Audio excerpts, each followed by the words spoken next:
Assalamualaikum warahmatullahi wabarakatuh. Saya Anjas Putra Anjami dari kelas Perbankan Syariah B dengan NIM 22402051. Hari ini di video kali ini saya akan menjelaskan atau mempresentasikan materi qawaid dari kelompok 1 sampai kelompok 6. Oke, langsung saja kita masuk ke materi dari kelompok 1, yakni kaidah fikih dan perbedaan serta hubungan antara fikih dan usul fikih. 1. Pengertian qawaid al-fiqhiyah. Kaidah fikih berasal dari bahasa Arab yaitu al-qawaid dan al-fiqhiyah. Al-qawaid merupakan bentuk jamak dari kata qaidah. Dalam istilah bahasa Indonesia dikenal dengan kata kaidah yang secara etimologi berarti dasar, asas atau fondasi. Kata al-fiqhiyah berasal dari kata fikih yang berarti ilmu tentang hukum-hukum syariah yang bersifat amaliyah, yang digali dari sumber-sumber yang terperinci. Secara terminologi, menurut Mustafa Al-Zarqa, sebagaimana dikutip oleh Abdurrahman Dahlan menyatakan bahwa kaidah fikih adalah dasar-dasar fikih yang bersifat umum dan bersifat ringkas, berbentuk undang-undang yang berisi hukum-hukum syara yang umum terhadap berbagai peristiwa hukum yang termasuk dalam ruang lingkup kaidah tersebut. 2. Pengertian fikih dan usul fikih. Pengertian fikih yakni secara bahasa. Kata fikih berasal dari bahasa Arab yakni faqiha yafqahu fikhan yang bermakna mengerti atau memahami. Secara istilah, fikih artinya ilmu tentang hukum-hukum syara yang bersifat amaliyah, yang digali dan ditemukan dari dalil-dalil. Pengertian usul fikih. Kaidah-kaidah yang akan digunakan seorang mujtahid untuk menyimpulkan hukum fikih dari satu persatu dalilnya. Adapun usul fikih terdiri dari dua kata yaitu usul dan fiqh. Usul merupakan jamak dari kata asal yang artinya pondasi, berakar, berasal, pangkal, asal, sumber, pokok, induk, pusat, asas, dasar, semula, asli, kaidah, dan silsilah. Sedangkan fikih berarti pemahaman hukum-hukum syara yang telah digali dan dirumuskan dari dalil-dalil menurut aturan yang sudah ditentukan dan berhubungan dengan segala tindakan manusia. 3. Sejarah pertumbuhan dan pengembangan fikih dan usul fikih. Sejarah fikih. Sejarah fikih dibagi menjadi 3 zaman, yaitu zaman Rasulullah, zaman Khulafaur Rasyidin, dan zaman abad 1 sampai 7 Hijriah. Pada zaman Rasulullah dibagi menjadi 2 periode, yaitu periode Mekah dan periode Madinah. Yakni periode Mekah 610 sampai 623 Masehi, sedangkan Madinah 623 sampai 632 Masehi. Pada periode Mekah belum mengenal istilah fikih, melainkan banyak menekankan pada keyakinan akidah Islam yang berupa kepercayaan dan keesaan Allah Subhanahu wa taala, malaikat, nabi dan rasul, kitabnya, hari kiamat serta qada dan qadar. Sehingga hampir tidak membicarakan tentang aturan-aturan hukum beribadah.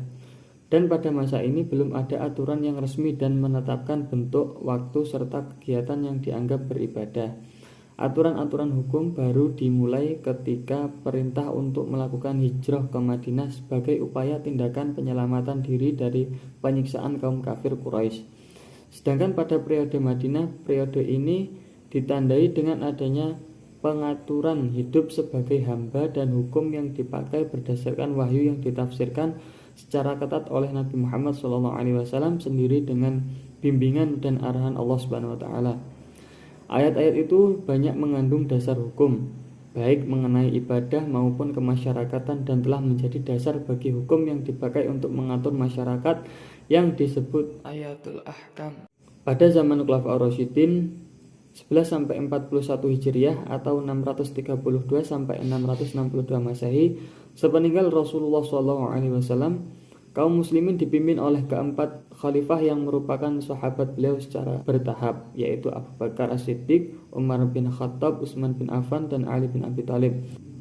Pada masa khalifah ini banyak timbul persoalan tanpa bimbingan dari Rasulullah. Karena itu mereka harus berusaha menyelesaikan sekaligus mencari jalan keluar melalui ijtihad dari persoalan yang terjadi di kalangan masyarakat pada masa itu. Yang terakhir, zaman abad 1-7 Hijriah.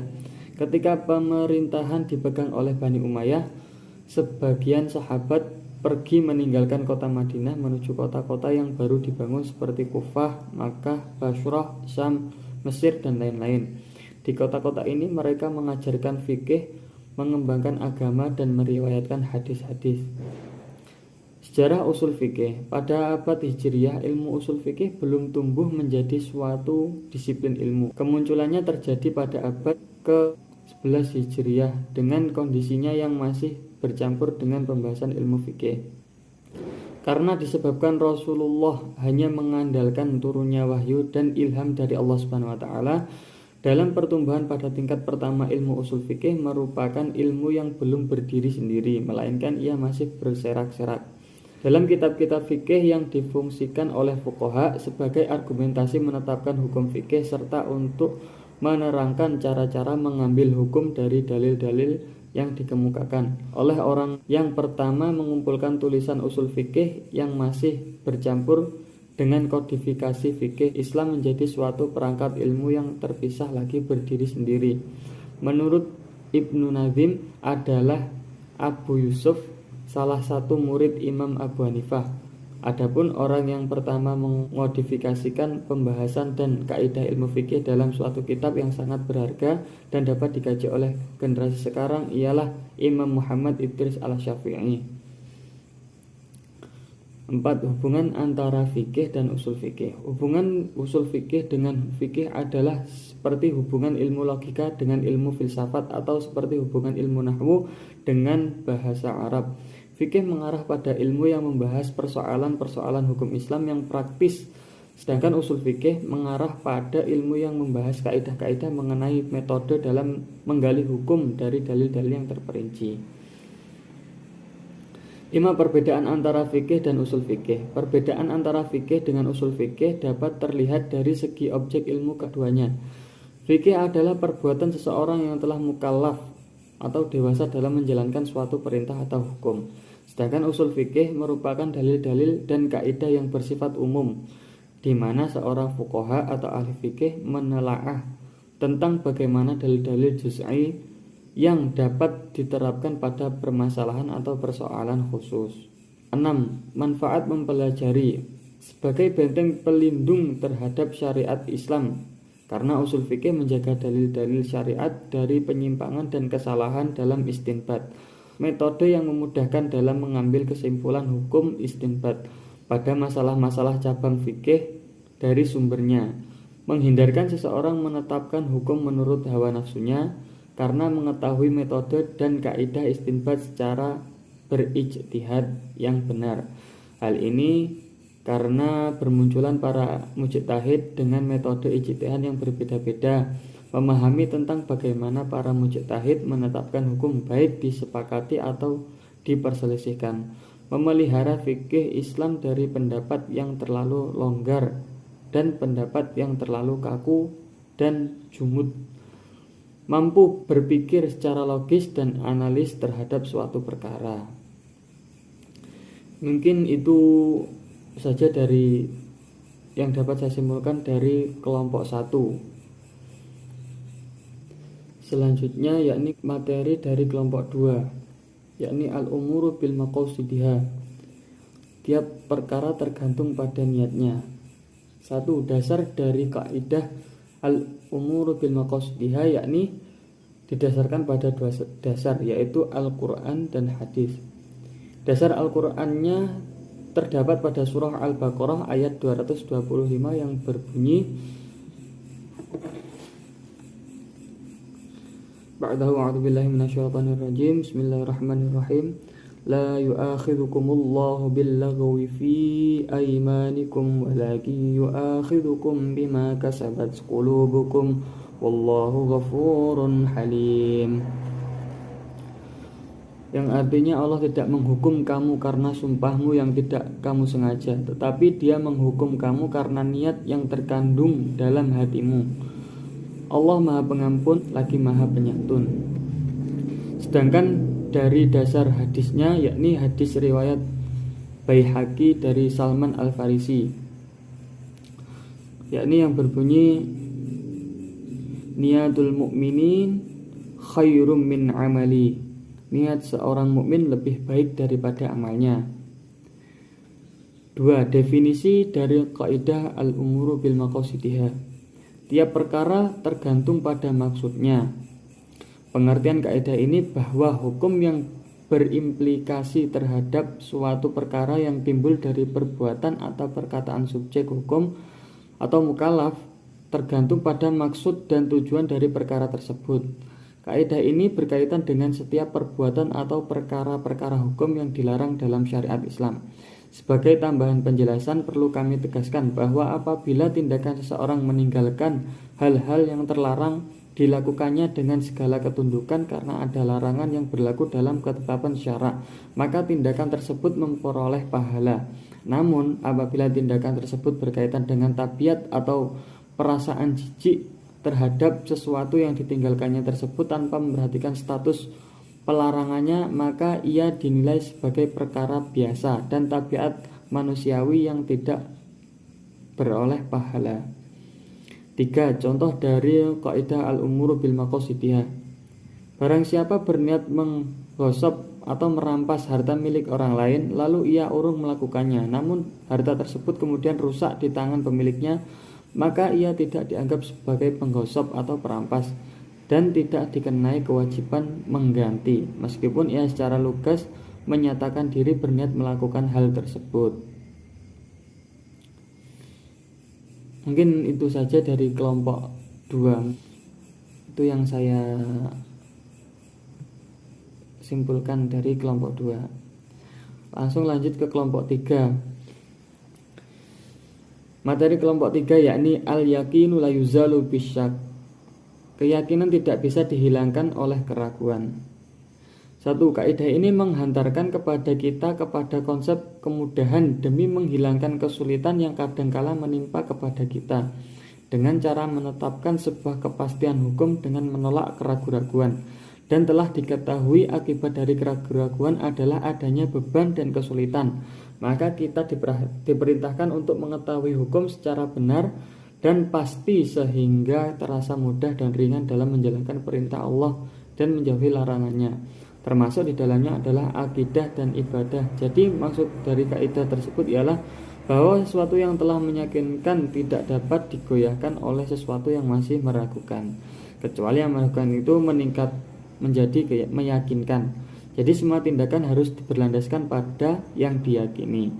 Contohnya, orang yang telah berwudu kemudian datang keraguan apakah ia telah berhadas, maka dalam hal ini ditetapkan hukum yang telah diyakini, yakni masih ada wudu dan belum berhadas.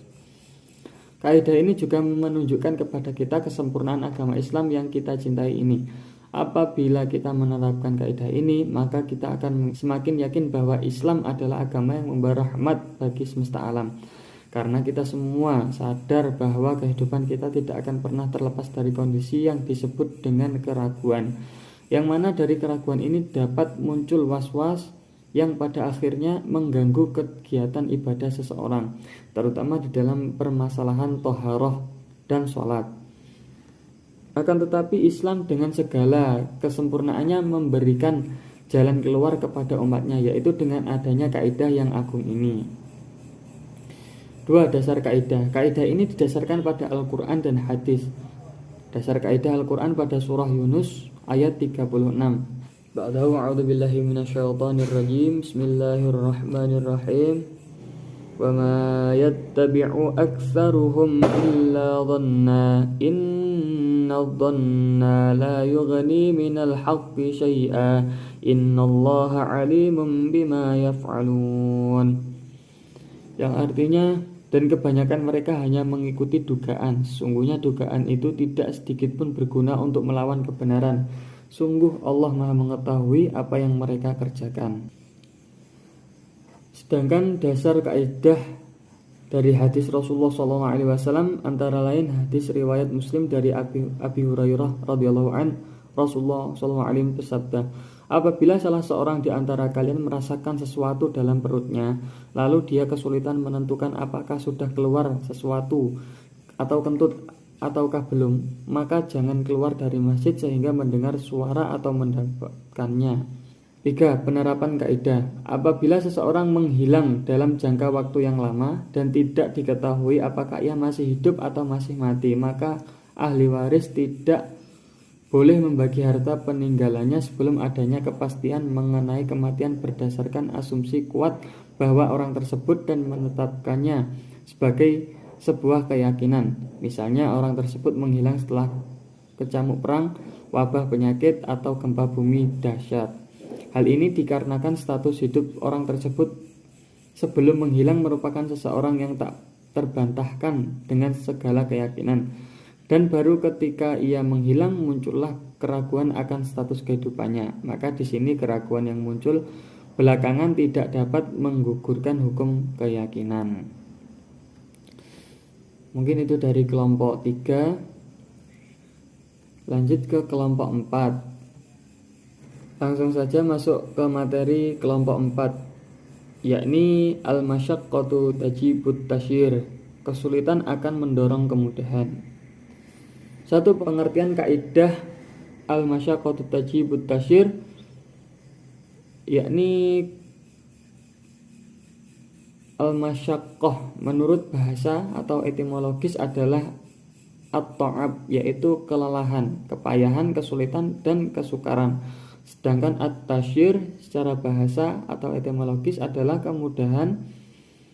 Satu dalam makna linguistik kaidah masyaqqat, kesukaran, menurut asal-usul bahasanya berarti keletihan, al-jud, kepayahan, al-ina, dan kesempitan, asyiddah. Sementara jalb asya'i berarti menggiring dan mendatangkan sesuatu dari suatu tempat ke tempat lainnya. Sedangkan at-taysir berarti kemudahan dalam suatu pekerjaan, tidak memaksakan diri dan tidak memberatkan fisik.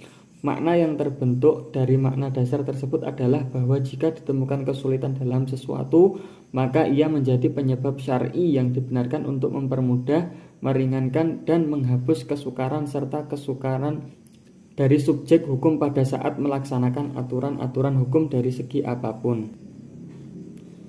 2. Bentuk atau tingkatan al-masyaqqatu tajlibut tasyir dibagi menjadi 3 tingkatan, yakni 1.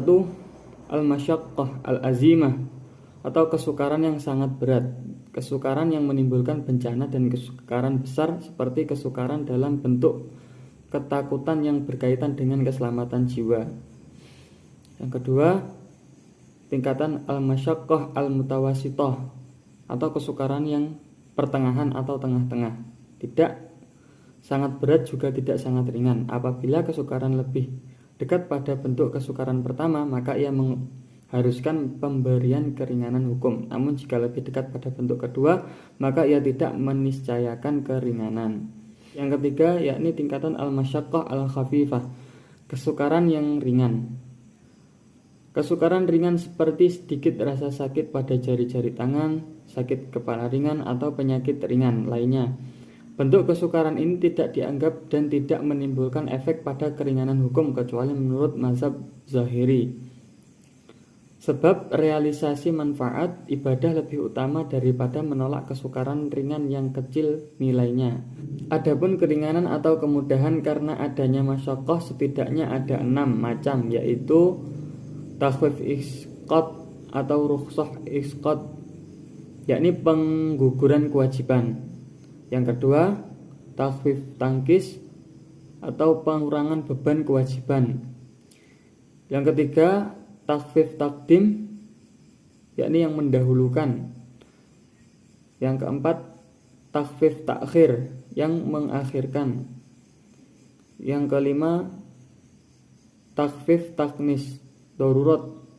Yang keenam, takhfif taghir, atau yang merubah hukum.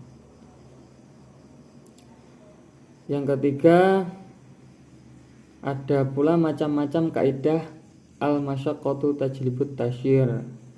Langsung saja kepada artinya, yakni 1. apabila suatu perkara menjadi sempit maka hukumnya meluas. Yang kedua, apabila suatu perkara menjadi luas maka hukumnya menyempit. Dan yang ketiga, apabila yang asli sukar dikerjakan maka berpindah kepada penggantinya. Yang keempat, apa yang tidak mungkin menjaganya atau menghindarkannya maka hal itu dimaafkan.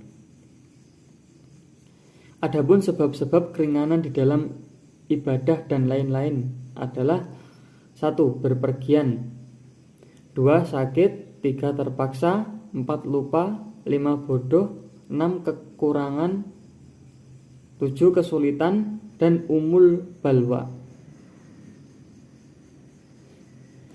Mungkin itu saja kesimpulan dari kelompok 4. Lanjut ke materi kelompok 5, yakni ad-duraru yuzalu, bahaya harus dihilangkan.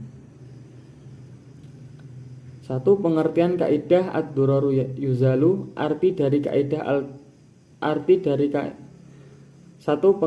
kaidah ad-duraru yuzalu. Arti dari kaidah ad-duraru yuzalu adalah kemudaratan atau kesulitan harus dihilangkan. Jadi konsepsi kaidah ini memberikan pengertian bahwa manusia harus dijauhkan dari idrar, tidak menyakiti, namun doror.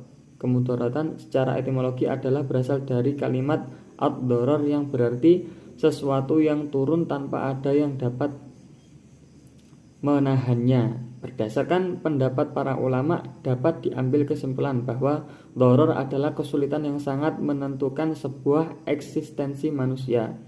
Karena jika dia tidak diselesaikan maka akan mengancam agama, jiwa, nasab, harta, serta kehormatan manusia-manusia.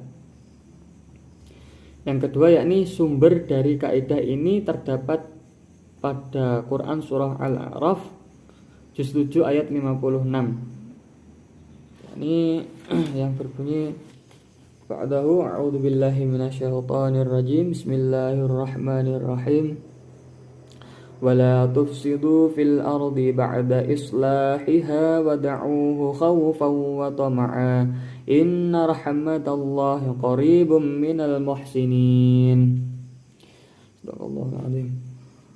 Yang artinya, dan janganlah kamu membuat kerusakan di muka bumi sesudah Allah memperbaikinya, dan berdoalah kepadanya dengan rasa takut atau tidak akan diterima dan harapan akan dikabulkan. Sesungguhnya rahmat Allah amat dekat kepada orang-orang yang berbuat baik.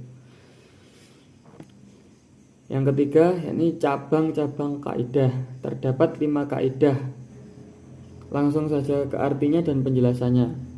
Yakni kaidah pertama, kemudaratan itu tidak bisa dihilangkan dengan kemudaratan yang lain.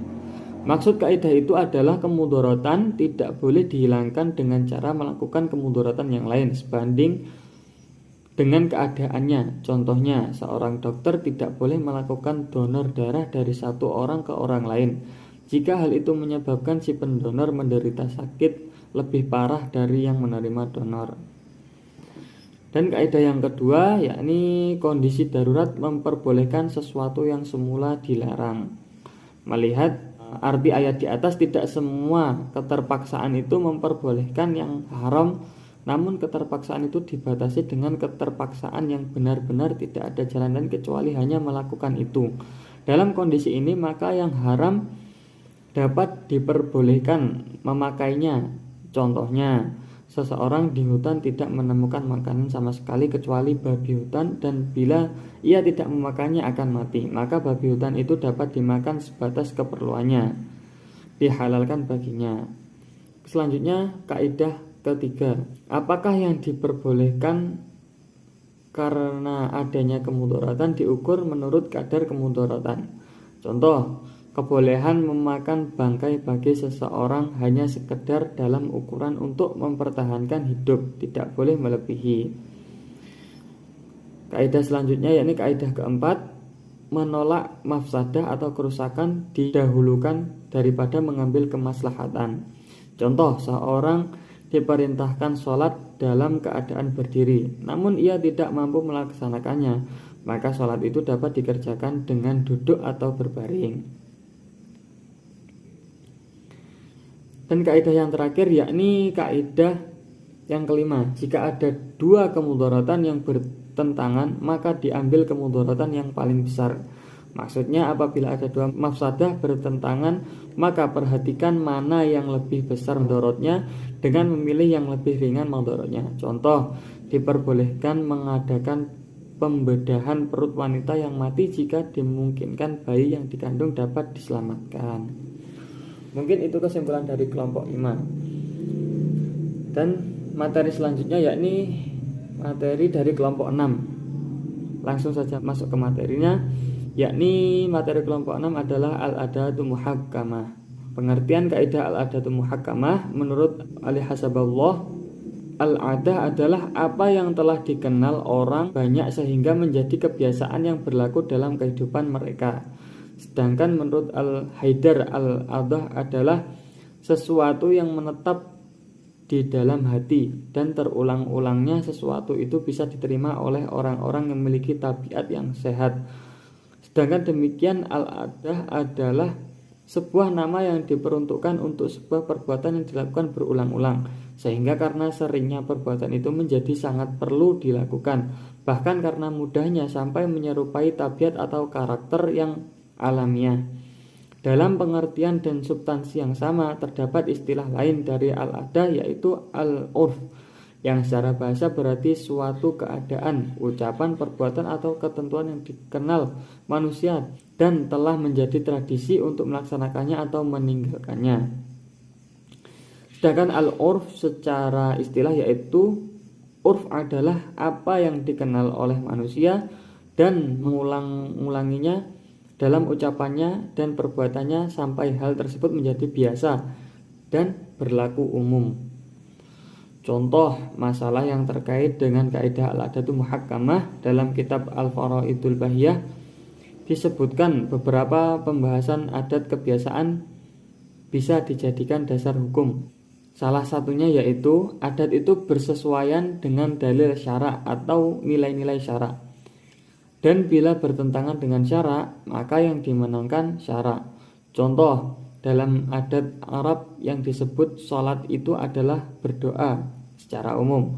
Tetapi syara' memerintahkan sholat itu maksudnya adalah ibadah yang dimulai dari takbir sampai hingga salam.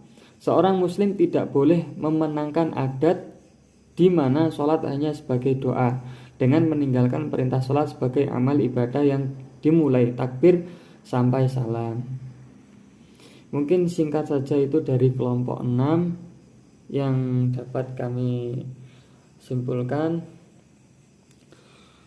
Cukup sekian presentasi dari saya.